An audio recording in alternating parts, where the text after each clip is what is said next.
How's it guys, Munash here with more Alliance War. This is the 5th one of Season 22 and once again I'm going with Quake, Nick Fury and Dr. Doom. And yeah, this is probably my most used team in Alliance War since we started having Stubborn Wars. Yeah, just because they cover pretty much everything I need on my path. So yeah, very efficient team and they can just handle a lot of nodes in general. And they're also good for most of the mini-bosses. So let's get on to part 1, and today we have a Sasquatch on the Arc Overload Vigorous Assault. And he is defensive, so he can't trigger that Indestructible. And I'm going to Quake this one, and I'm going to do heavy only for pretty much the entire fight. So yeah, I'm just going to go in.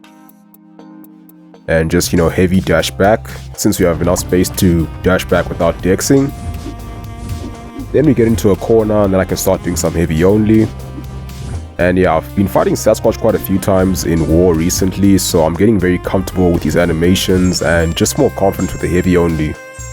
So yeah, fortunately this is just a rank 5, although I wouldn't really place a rank 3 Sasquatch on this node since I feel like it's a bit of a waste for such a champ with such high health, because ideally I'd probably place him on a node where he has more health. So yeah, one of the mini bosses would do well, because the main thing that makes him annoying is when he goes stun immune and gains the passive Unstoppable whenever he throws a heavy or a special attack. So I would try to put him on a node that would generally make the fight longer. And maybe that's what they were going for by placing him on Arc Overload, Vigorous Assault, but yeah, Quake just doesn't care. She's just gonna tap dance on him either way. But I mean, I'm no expert in placements, I'm not an officer, so yeah, this is just my opinion. But yeah, not much to do here, just got a heavy only it. And the last thing is Quake can also bypass, in fact she can completely ignore Arc Overload because you charge heavy before the fight even starts. So I usually just charge my heavy when I see fight pop up on the screen. Basically that'll allow me to start the fight holding heavy. Then at the end I actually did parry twice deliberately because I just wanted to see how much block damage I would take if I were to heavy dex this fight. And yeah, really not much damage when he isn't in Wrath of Teknoaxe. So yeah, it's very safe to even heavy parry this fight. Except for when he goes stun immune, that's when he probably will be doing a lot more damage, although you can still just heavy dex that part and just wait for it to expire, then carry on with the heavy parry. The fight will be a little bit longer, but still not that bad really. And yeah, very comfortable fight for Quake. And now I'm going to move on to the next fight, which is going to be a Guillotine 2099 with Masochism and Indomitable. Now I actually laughed when I saw how much health she has, because wow, less than 80,000 for a rank 5 is just... it's a little bit sad, So yeah, I'm still not boosted, but this fight really shouldn't take long. I mean, 80,000 health, that's like... what, an Act 5 boss? Yeah, I don't know, but I was just surprised to see how little health she has on this node. But she is on the low side with health anyway. So yeah, she's not defensive, so I don't have to heavy only this one. I can just heavy dex all I want. And she does have Masochism, which I do trigger a few times, just, due to applying debuffs without having the concussion on. But still, it's not that bad. I mean, like I said, she has very little health, so you can easily outdamage it. And still a very quick fight, can get it done in less than 1 minute, despite her regenerating from Masochism a couple of times. And yeah, so I fight Guillotine 2099 quite often in war, and I usually do use Quake. She is my go-to counter for this fight. So yeah, it's a very easy Quake fight, really nothing to worry about. Even with Masochism, it's almost like it makes her health at the level of a standard health champ. So yeah, pretty simple with Quake. Okay, now moving on to part 6 in section 2, we have a Symbiote Supreme with Rage and Enhanced Fury. So now I'm going to start using Doom because he's a pretty good counter for Rage nodes, just being able to nullify or stagger them. Doesn't really have to worry about that. And I'm not even going to use a special 3 in this fight once again, and I usually don't for these rage fights, because I feel like, I'm not really doing that much damage with the hits anyway. It's usually just the Incinerates that actually benefit the most from having that Fury buff. And also, it's a rank 5, actually no, it's a rank 2 6-star Symbiote Supreme, it's just a little bit over 110,000 health, so the fight really shouldn't take that long. So I'm just going to be alternating between Special 1 and Special 2 for this one. And yeah, just doing the usual Doom combos, medium, light, light, light, then a heavy attack. Just for the stagger to deal with those Fury buffs. But either way, his Special 1 can nullify anyway. And with the aura, your light attacks also do nullify. So yeah, it's a very straightforward fight for Doom. And I'm not even worried about dexing. I don't even need to dex because, I mean, with the power control, you know, I can just avoid his special 1 without even triggering dexterity. And yeah, not much to worry about in this fight. Very comfortable for Dr. Doom. And also his passive power gain makes it even easier because it actually gains power a little bit slower than the usual champ.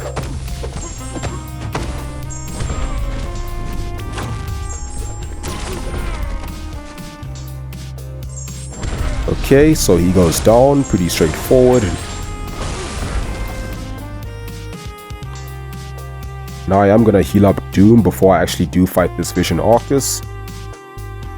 It really wasn't necessary for this fight, but I figured, you know, better be safe than sorry. Also, I have a couple of these in the stash that will expire in a few days if I don't use them. So yeah, why not?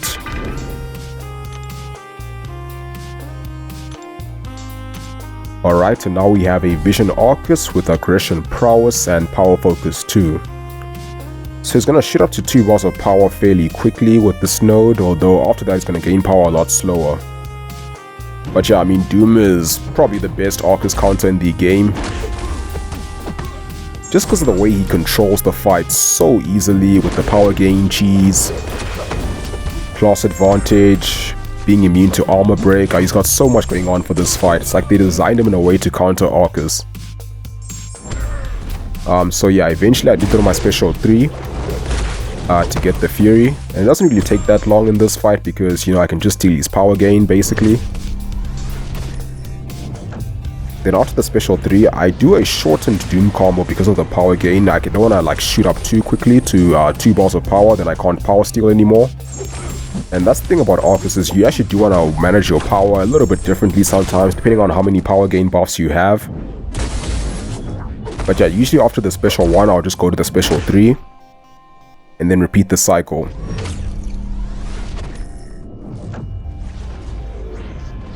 So yeah, it's a very easy fight for Dr. Doom.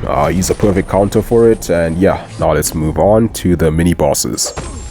So I only did 6 fights this war, so it's not going to be a very long video, but I thought the fights were a little bit interesting, and I did enjoy doing a lot of heavy-only quaking for this one.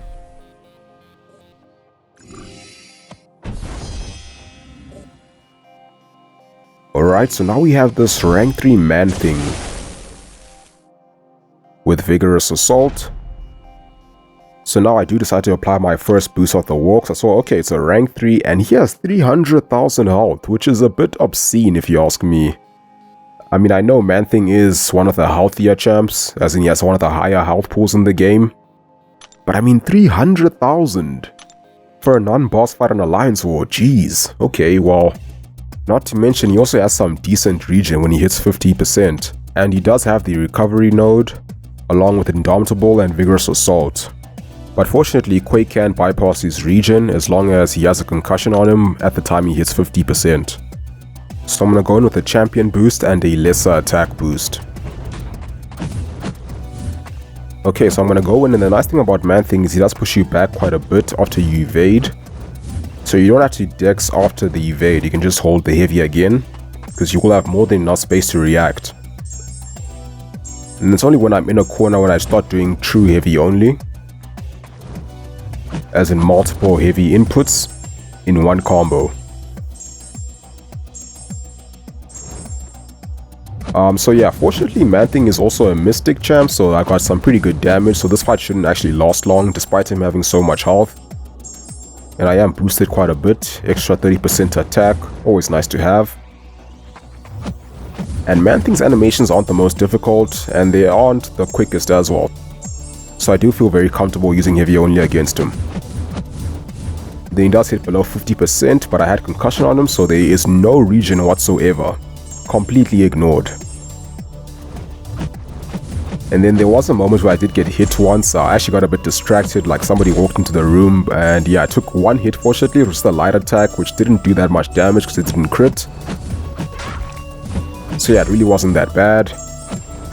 I do parry a few times when he starts a combo right next to me.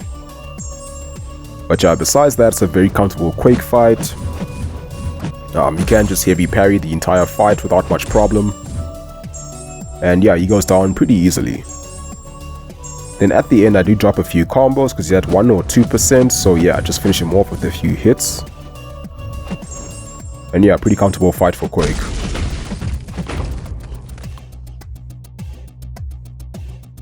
Okay, now for the last fight I have this rank 3 Mr. Fantastic on the Brute Force node. So he has Brute Force, Limber, the best defense, and Spry. So this is a very good matchup for Nick Fury because, you know, you can counter evade and shrug off debuffs fairly easily. So yeah, I'm going to use a 10%, what is it? Yeah, so I am going to use a 10% champion boost here, and this is only because this boost was about to expire. I actually had one in my stash which was going to expire, I think in like 50 minutes or something, so yeah, I might as well just use it because I really don't need it for anything else.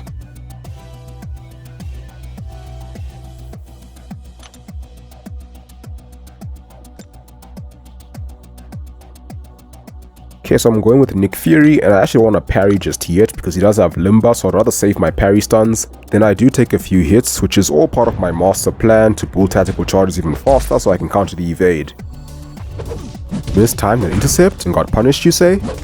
Nah, that's not what happened there.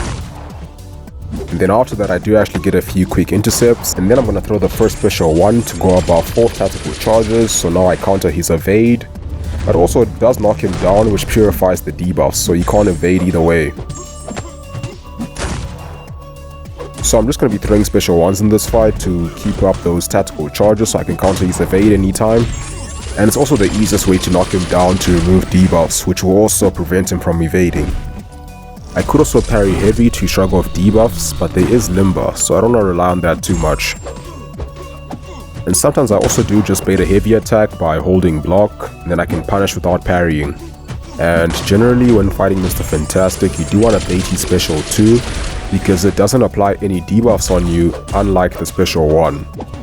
And whenever you throw a particular special attack, you do get a weakness special attack debuff on you. And they can stack, and eventually it will become a passive and linger on you to the next fight. So that can be really annoying if you are using a champ who is reliant on special attacks for damage. But for Nick Fury, that's not even an issue because the weakness applies when you throw the special attack, but Fury will shrug it off when the special attack ends. So yeah, he's really good for this fight, and I have fought Mr. Fantastic here many times before. So yeah, for me this is actually quite a fun fight with Nick Fury, and a very safe one too.